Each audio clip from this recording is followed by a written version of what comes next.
नमस्कार दोस्तों। बिहार के मुख्यमंत्री नीतीश कुमार यथासंभव प्रयास कर रहे हैं कि 2024 के लोकसभा चुनाव में नरेंद्र मोदी को पटकनी दी जाए और उन्हें लगता है कि ये तभी संभव होगा जब मोदी विरोधी सारे राजनीतिक दल इकट्ठे होकर लोकसभा का चुनाव लड़ें। 2024 के लोकसभा चुनाव में एक साल से भी कम समय बचा हुआ है और आज की स्थिति ये है कि मुख्य विपक्षी पार्टी कांग्रेस अपने दम पर नरेंद्र मोदी को हराने का सपना भी नहीं देख रही है। कांग्रेस ने यह मान लिया है कि आप अकेले मोदी को अपने दम पर हराना संभव नहीं है, बाकी क्षेत्रीय पार्टियों की तो बात छोड़ दीजिए। इसीलिए नीतीश कुमार सभी मोदी विरोधी पार्टियों को इकट्ठा करने की कोशिश में जुटे हुए हैं। नीतीश कुमार के ये प्रयास कितने सफल होंगे, मोदी विरोधी सभी दल के इकट्ठा होने की क्या संभावनाएं हैं और आज मोदी विरोधी दलों की चुनावी स्थिति क्या है, इस पर विस्तार से बात करेंगे। आज देश में राजनीति की ऐसी स्थिति बन गई है कि आप या तो मोदी के पक्ष में हैं या मोदी के विरोध में हैं। तटस्थ विचार रखने वाले बहुत कम व्यक्ति हैं। इसीलिए आप यदि मोदी के पक्ष में हैं या मोदी के विरोध में हैं, दोनों ही स्थिति में आपके लिए यह जानना दिलचस्प होगा कि नीतीश कुमार द्वारा बुलाई गई महाबैठक में शामिल पार्टी और उनके नेता कितना राजनीतिक वजन रखते हैं। पहले तो आपको बता दें कि 23 जून को नीतीश कुमार ने जो महाबैठक बुलाई थी उसमें 15 पार्टियों के दिग्गज नेता शामिल हुए, जिनमें कांग्रेस की तरफ से राहुल गांधी और कांग्रेस के अध्यक्ष मल्लिकार्जुन खड़गे थे। इनके अलावा शरद पवार, नीतीश कुमार, लालू प्रसाद यादव, डी राजा, सीताराम येचुरी, अखिलेश यादव, उमर अब्दुल्ला, महबूबा मुफ्ती, ममता बनर्जी, के स्टालिन, अरविंद केजरीवाल, भगवंत मान, संजय सिंह, राघव चड्ढा, हेमंत सोरेन, राजीव रंजन, दीपांकर भट्टाचार्य, तेजस्वी यादव, संजय झा, उद्धव ठाकरे, आदित्य ठाकरे और संजय राउत शामिल हुए। अब ये जो 15 राजनीतिक पार्टियों के नेता शामिल हुए, इन पार्टियों ने 2019 के चुनाव में कितनी लोकसभा सीटें जीती थी, इस बारे में भी जान लीजिए। कांग्रेस ने 2019 में 52 सीटें जीती थी। इसके बाद सबसे ज्यादा लोकसभा की सीटें जीतने वाली पार्टी डीएमके थी, जिसने तमिलनाडु में 23 लोकसभा सीटें जीती। इसके बाद ममता बनर्जी की तृणमूल कांग्रेस ने 22 सीटें जीती। नीतीश कुमार की जेडीयू ने 16 सीटें जीती। हालांकि उस समय नीतीश कुमार एनडीए के गठबंधन में शामिल थे और बीजेपी के साथ मिलकर इन्होंने बिहार में लोकसभा का चुनाव लड़ा था। 2019 में बीजेपी ने बिहार में 17 सीटें जीती थी और जेडीयू ने 16 और लोक जनशक्ति पार्टी ने 6 सीटें जीती थी, जो एनडीए गठबंधन में शामिल थी। शरद पवार की एनसीपी ने 5 सीटें जीती, समाजवादी पार्टी ने 5 सीटें जीती, भारतीय कम्युनिस्ट पार्टी मार्क्सिस्ट ने 3 सीटें जीती, नेशनल कॉन्फ्रेंस ने 3 सीटें, आम आदमी पार्टी ने 1 लोकसभा सीट जीती और झारखंड मुक्ति मोर्चा के पास 1 सीट थी।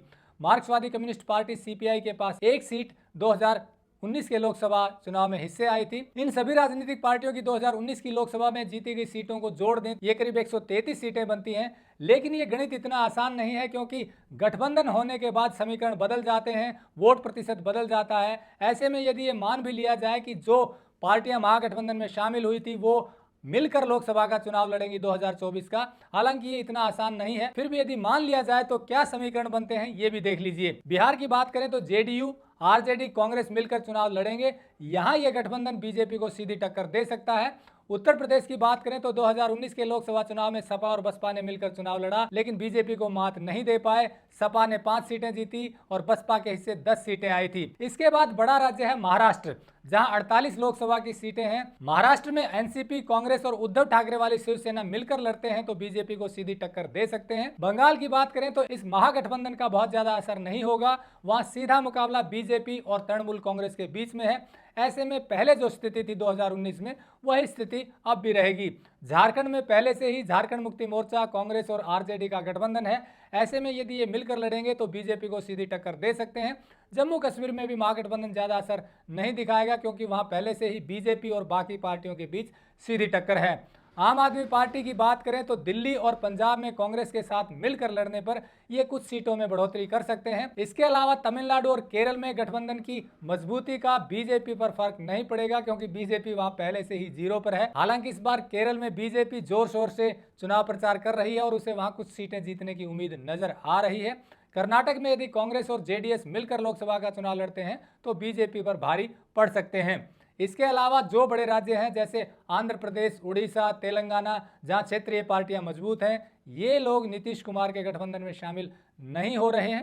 क्यों नहीं हो रहे हैं? इसके पीछे कुछ राजनीतिक मजबूरियां हैं जो उन्हें गठबंधन में शामिल होने से रोक रही हैं। इसके अलावा राजस्थान, मध्य प्रदेश, छत्तीसगढ़, गुजरात, हिमाचल, उत्तराखंड, हरियाणा ऐसे राज्य हैं जहां कांग्रेस और बीजेपी के बीच सीधी टक्कर है। अगर यदि उत्तर पूर्वी राज्यों की बात की जाए तो वहां पर बीजेपी ने अपना ग्राउंड मजबूत कर लिया है और वहां के क्षेत्रीय दलों का समीकरण कुछ अलग है जो गठबंधन को शूट नहीं करता है। अब सवाल यह है कि ये गठबंधन 2024 तक इकट्ठा रह पाएगा। महागठबंधन में जो पार्टियां शामिल हैं वो एक दूसरे की धुर विरोधी हैं, जैसे आम आदमी पार्टी और कांग्रेस, ममता बनर्जी की तृणमूल कांग्रेस और सीपीआई और सीपीआईएम, ये एक दूसरे की विरोधी पार्टियां हैं, लेकिन मोदी विरोध के कारण सब एक होने की कवायद में है।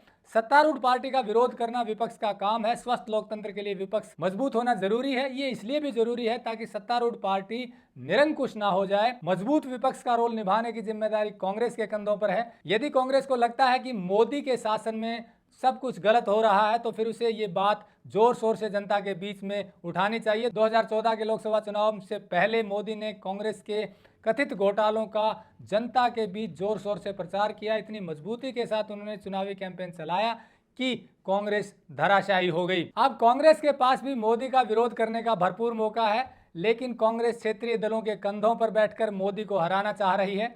अब ये प्रयास कितने सफल होंगे ये तो वक्त बताएगा, लेकिन कांग्रेस के पास एक मजबूत विपक्ष की भूमिका निभाने का भरपूर मौका है, क्योंकि आज भी कांग्रेस बीजेपी के बाद सबसे बड़ी पार्टी है। लेकिन राजनीतिक विडंबना देखिए, जिस नेता के पास लोकसभा की 16 सीटें हैं वो गठबंधन की अध्यक्षता करता है और जो राष्ट्रीय पार्टी 52 सीट लिए हुए है लोकसभा में वो उसे फॉलो करती है।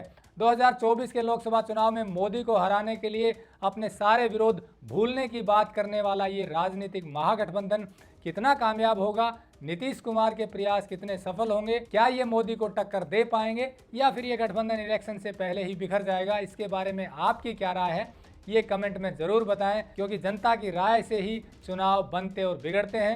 वीडियो अच्छा लगा हो तो लाइक और शेयर जरूर करें। आगे भी राजनीतिक विषयों पर चर्चा के लिए जुड़े रहिए चैनल से। नमस्कार, जय हिंद।